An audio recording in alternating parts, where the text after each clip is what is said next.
Good morning students, welcome to science class. Today I am going to discuss about the new chapter 11th force and pressure.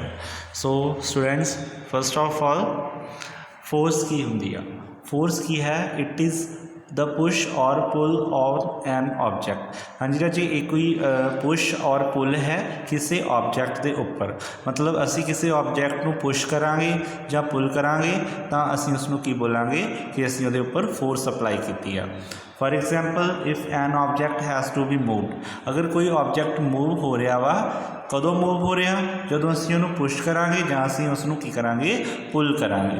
ਸਾਡੇ ਕੋਲੇ diagrams ਨਜ਼ਰ ਆ ਰਹੀਆਂ ਨੇ ਇਹ ਵਾਲੀਆਂ ਡਾਇਗਰਾਮ ਜਿਹੜੀਆਂ 3 ਡਾਇਗਰਾਮਸ ਨੇ ਪਹਿਲੀਆਂ ਇਹਨਾਂ ਦੇ ਵਿੱਚ ਸਾਨੂੰ ਨਜ਼ਰ ਆ ਰਿਹਾ कि मतलब कि फस्ट ਦੇ ਵਿੱਚ ਜਿਹੜਾ ਹੈਗਾ ਪਰਸਨ ਕਾਰ ਨੂੰ ਕੀ ਕਰ ਰਿਹਾ ਪੁੱਲ ਕਰ ਰਿਹਾ ਸੌਰੀ ਪੁਸ਼ ਕਰ ਰਿਹਾ ਵਾ।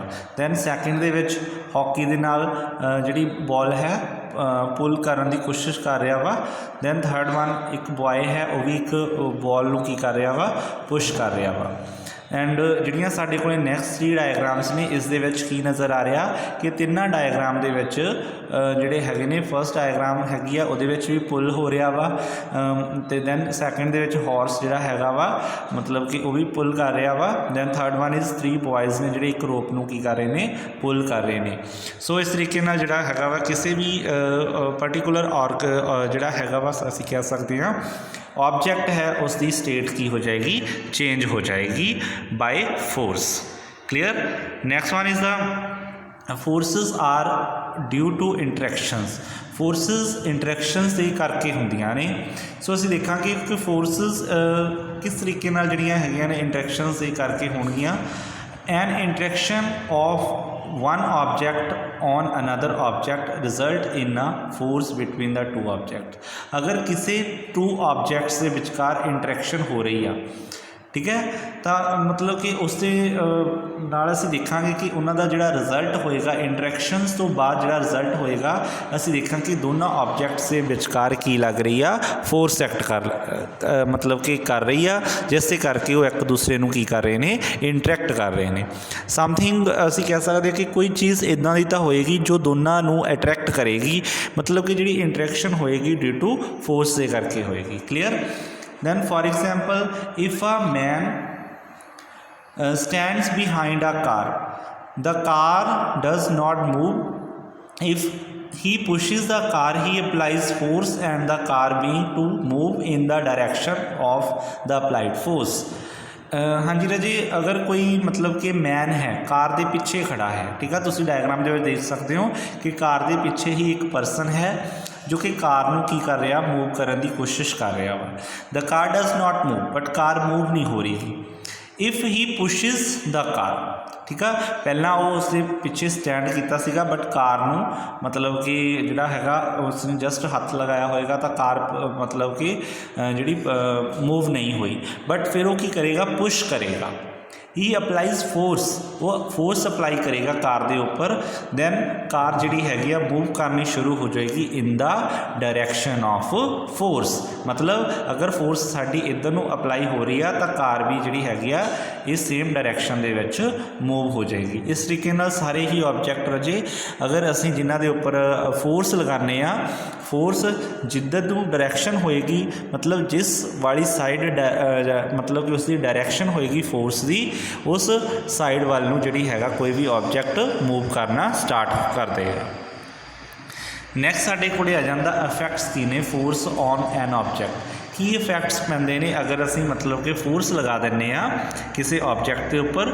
First of all forces can make an object to move from rest मतलब की कर रहे हैं अगर कोई ऑब्जेक्ट रेस्ट दे विच है तो वह मूव करना स्टार्ट कर देगा with the help of force. Next साडे कोले की आंदा force can stop a moving object. हाँ जी राजी अगर कोई ऑब्जेक्ट मूव कर रहा दैन उहदे ते फोर्स मूविंग ऑब्जेक्ट के उपर फोर्स अप्लाई हो रही है एट मीनस अपोजिट डायरैक्शन दे विच हो रही है जिधर नूं वो मूव कर रहा वा तो वो की कोई भी जिहड़ा मतलब कि ऑब्जेक्ट है वो की कर जाएगा स्टॉप कर जाएगा from sorry force can change the speed of an object if it is moving. हाँ जी राजे की कर देगा स्पीड जी हैगी है किसी ऑब्जैक्ट की उसनों भी मतलब कि चेंज कर देगा।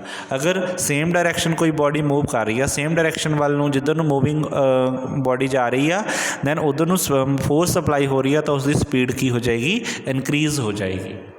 Clear.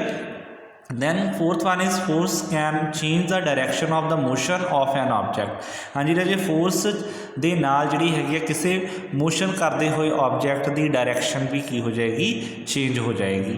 Fifth one is force can change the shape of an object.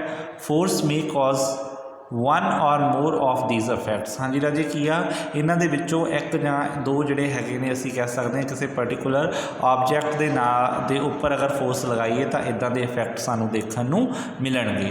सो तुसीं डायग्राम देख सकते हो तो मतलब कि जिहड़ी हैगी आ कार हैगी आ मूव करेगी दैन सैकेंड जिहड़ी हैगी आ उसने की कर लिया मतलब कि मूविंग जिहड़ी एक फुटबॉल सी उसनूं की कर लिया कैच कर लिया दैन उसनूं की करता मोशन दे विचों रेस्ट दे विच ले आंदा। दैन की आ नैक्सट मतलब कि वो की करेगा जोड़ा एक लड़का है साइकिल चला रहा दैन वो पैडलिंग मतलब पैडल के नाल जोड़ा हैगा वा पैडल घुमाएगा जिस दे नाल की होएगा मतलब कि फोर्स एक्ट करेगी तो दैन जोड़ा साइकिल है जी उसकी स्पीड जी हैगी है चेंज हो जाती है। दैन उस तो बाद की है क्रिकेटर है ये भी रजे की करेगा डायरैक्शन चेंज कर रहा है। एट मीनस अगर कोई बॉल इस परसन वाल आ रही है दैन ये मतलब कि बैट के नाल उसनूं किक करेगा दैन वो अपोजिट डायरैक्शन या किसी भी अनदर डायरैक्शन के वाल मूव करेगी मीनस जी फोर्स लगाई उसने बैट के नाल एट मीनस उसकी डायरैक्शन की होगी चेंज होगी। दैन साडे कोले जदों असीं मतलब कि जिहड़े हैगे ने असीं देखने आ कोई जिहड़ा आटा है असी मतलब कि उसकी जिहड़ी हैगी है एक चपाटी तैयार करनी आ दैन उस तो बाद जिहड़ा हैगा वा उसनूं जदों असी किसी बेलन दे नाल बेलदे हां तां उसकी शेप जिहड़ी हैगी आ चेंज हो जाती है तो बेलन दे नाल असी उसके उपर फोर्स अप्लाई करते हैं इस तरीके नाल जिहड़ी हैगी आ फोर्स अप्लाई होने दे नाल उसकी शेप भी की हो जाती है चेंज हो जाती है। हाँ जी राजे मोस्टली केसिस दे विच जिहड़ा हैगा वा शेप चेंज उसकी होएगी जिसका मतलब कि जिहड़ा शेप होएगी थोड़ी जी सॉफ्ट बॉडी होएगी उसकी शेप ईजिली चेंज हो जाएगी।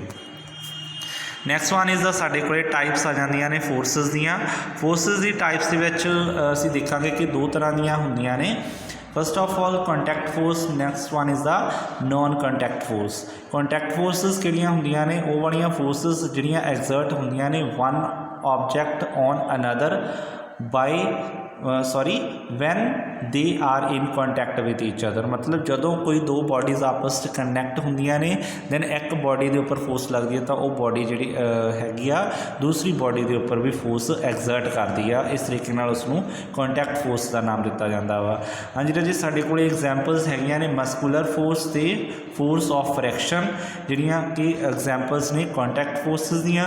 दैन नॉन कॉन्टैक्ट फोर्सिस जिहड़ियां होणगियां are forces exerted by one object on another without any contact with each other. हाँ जी राजी जदों मतलब कि एक बॉडी दूसरी बॉडी के उपर फोर्स एक्ट करती है बट वो आपस के विच बिल्कुल भी अटैच नहीं होंदियां तो उसनूं असीं की बोलांगे नॉन कॉन्टैक्ट फोर्सिस बोलांगे। Like magnetic forces electrostatic force and gravitational force इहदियां एग्जाम्पल्स हैं। Clear students. नैक्सट असीं देखते हैं कि साडे कोले कॉन्टैक्ट फोर्सिस किहड़ियां ने। सो असीं गल करांगे सब तो पहला muscular forces the. Muscular forces is the force exerted by the muscle of the our body. मतलब साडी बॉडी के उपर मसल्स के द्वारा जी फोर्स एक्सर्ट की जाती है उसमें असीं की बोलते हैं मैस्कुलर फोर्स बोलते हैं। We use muscular force for our various activities. हाँ जी रजे की होएगा असीं जे की करते हैं मस्कुलर फोर्स नूं यूज़ करते हैं बहुत सारिया एक्टिविटीज़ करने के लिए। एनीमल्स लाइक बुलडॉग हो गया एंड हॉर्सेस हो गए camels donkeys elephants also use muscular force to perform various tasks. Clear.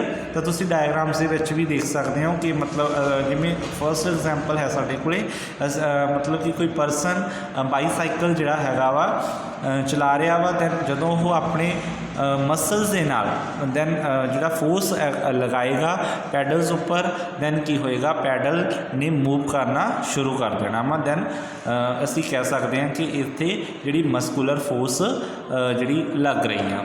So student another example ਦੇ ਵਿੱਚ ਵੀ ਜਿਹੜਾ ਹੈਗਾ ਵਾ ਮਸਲ ਫੋਰਸ ਸਾਨੂੰ ਦੇਖਣ ਨੂੰ ਨਜ਼ਰ ਆ ਰਹੀਆਂ ਨੇ। ਦੈਨ ਅਸੀਂ ਫੋਰਸ ਆਫ ਫ੍ਰੈਕਸ਼ਨ ਦੀ ਗੱਲ ਕਰਾਂਗੇ।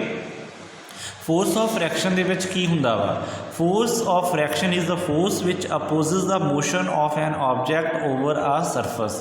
ਮਤਲਬ ਇਹ ਜਦੋਂ ਫੋਰਸ ਐਗਜ਼ਰਟ ਹੁੰਦੀ ਆ ਕਿਸੇ ਮੋਸ਼ਨ ਕਰਦੀ ਬਾਡੀ ਦੇ ਉੱਪਰ ਤਾਂ ਉਹ ਬਾਡੀ ਕੀ ਆ ਜਾਂਦੀ ਆ ਹੌਲੀ ਹੌਲੀ ਰੈਸਟ ਦੇ ਵਿੱਚ ਆ ਜਾਂਦੀ ਆ। ਮਤਲਬ ਫੋਰਸ ਕੀ ਕਰੇਗੀ ਮੋਸ਼ਨ ਤੋਂ ਅਪੋਜ਼ ਜਾਏਗੀ, ਉਸ ਫੋਰਸ ਨੂੰ ਕੀ ਬੋਲਿਆ ਜਾਂਦਾ ਫੋਰਸ ਆਫ ਫ੍ਰੈਕਸ਼ਨ ਬੋਲਿਆ ਜਾਂਦਾ ਵਾ।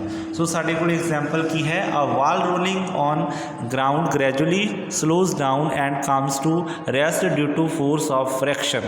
ਹਾਂਜੀ ਰਾਜੇ ਸਾਡੇ ਕੋਲ ਇੱਕ ਜਿਹੜੀ ਹੈਗੀ ਆ ਫੁੱਟਬਾਲ ਹੈ ਇਹ ਕੀ ਹੋਏਗਾ ਜਦੋਂ ਮਤਲਬ ਕਿ ਇਹ ਮਤਲਬ ਕਿ ਗਰਾਊਂਡ ਦੇ ਉੱਪਰ ਜਿਹੜੀ ਹੈਗੀ ਆ ਮੋਸ਼ਨ ਦੇ ਵਿੱਚ ਹੁੰਦੀ ਆ ਹੌਲੀ ਹੌਲੀ ਇਹ ਕਿਤੇ ਨਾ ਕਿਤੇ ਜਾ ਕੇ ਰੈਸਟ ਦੇ ਵਿੱਚ ਆ ਜਾਂਦੀ ਹੈ ਅਤੇ ਰੁਕ ਜਾਂਦੀ ਹੈ, ਕਹਿਣ ਦਾ ਮਤਲਬ ਸਟਾਪ ਕਰ ਜਾਂਦੀ ਹੈ। ਦੈਨ ਅਸੀਂ ਦੇਖਾਂਗੇ ਕਿ ਹੌਲੀ ਹੌਲੀ ਇਹ ਮਤਲਬ ਕਿ ਰੁਕ ਗਈ, ਇਸ ਦਾ ਮਤਲਬ ਇਸ ਦੇ ਉੱਪਰ ਕੋਈ ਫੋਰਸ ਐਕਟ ਹੋਈ ਜੋ ਕਿ ਮੂਵਿੰਗ ਬਾਡੀ ਨੂੰ ਕੀ ਕਰਤਾ ਸਟਾਪ ਕਰਤਾ। ਉਹ ਫੋਰਸ ਜਿਹੜੀ ਗਰਾਊਂਡ ਨੇ ਉਸ ਦੇ ਉੱਪਰ ਐਗਜ਼ਰਟ ਕੀਤੀ ਸੀ ਐਟ ਮੀਨਸ ਉਹ ਕੀ ਸੀ ਫੋਰਸ ਆਫ ਫ੍ਰੈਕਸ਼ਨ ਸੀ ਜਿਸ ਦੇ ਨਾਲ ਕੋਈ ਜਿਹੜੀ ਮਤਲਬ ਕਿ ਜਿਹੜੀ ਫੁੱਟਬਾਲ ਹੈ ਉਹ ਮੋਸ਼ਨ ਤੋਂ ਰੈਸਟ ਦੇ ਵਿੱਚ ਆ ਗਈ। ਦੈਨ ਸੈਕਿੰਡ ਵਨ ਇਜ਼ ਦਾ if we stop pedaling a bicycle it gradually slows down and comes to a stop due to force of friction।